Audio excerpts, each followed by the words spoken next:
does this preach about any religion and all. But the concept of Rudraksha, the Shivalinga, it more identifies with the Hindu religion. So, what is the answer to it? We need to understand this in proper perspective. One thing is, the word Hindu means anybody who is born in the land of Indus or Indo is a Hindu. So it's a geographical identity, it's not a religious identity. You can believe in God and be a good Hindu. You can disbelieve in God and still be a good Hindu. You don't have to ascribe to any particular belief system to be a Hindu. You can believe whatever you want. You can disbelieve everything and still be a Hindu, because it's a geographical and cultural identity. It was never to be organized as a religion. Only when outside very aggressive religions came in, the local people tried to organize themselves into some kind of a religion. Even today, you cannot organize them because they don't have a common belief system. If all of them believed in just one God, one this thing, one that thing, you could organize them. But it is not so. You cannot organize them because it's a multiple belief systems or no belief. There are lots of agnostics right from the ancient times. Agnostics have always been there in the Hindu way of life and they're very much Hindus, because it's a geographical identity. Now, anything that was discovered and developed in this land naturally got branded as Hindu. Why Rudraksha and Dhyanaling? Even yoga is branded as Hindu in many parts of the world. If you can call Dhyanalingam or yoga or Rudraksha or anything as Hindu, it's just like saying, you know Isaac Newton? He was a Jew. So gravity is definitely Jewish, isn't it? Theory of relativity is definitely Jewish. It's just like that. You saying yoga or Dhyanalinga, anything else is Hindu, is just like that. It's come up in this culture, so naturally, because it's a dialectical culture, everything was expressed in stories.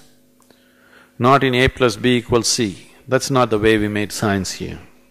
Because the best way to teach anything to anybody, how education can be life-enhancing, not life-suppressing. That's how education was given.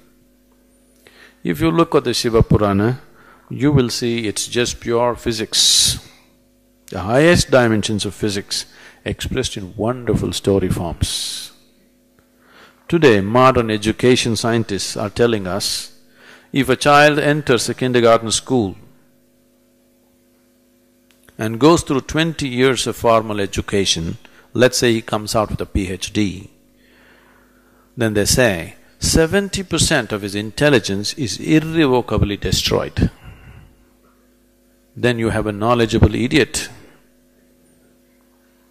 So, today they are thinking about how to educate children without suppressing their intelligence. And some of the most common suggestions that have come forth is either to teach it as a play or as a story. All modern education scientists are saying this. If education is in the form of a story or a play, it will not be suppressive. This is what they did 10,000 years ago. It is just that from generation to generation, when it was carried, some generations forgot the science, carried just the stories. And stories got distorted, exaggerated, lost their relevance. But if you look at it carefully, you will see the highest dimensions of physics is very beautifully propounded through stories. The word Shiva means that which is not. He's not somebody who's sitting on the mountain. Shiva means that which is not. So it is seen as the basis of everything. Today modern science has gone a full circle, and today modern science tells you everything comes from nothing and goes back to nothing. Yes?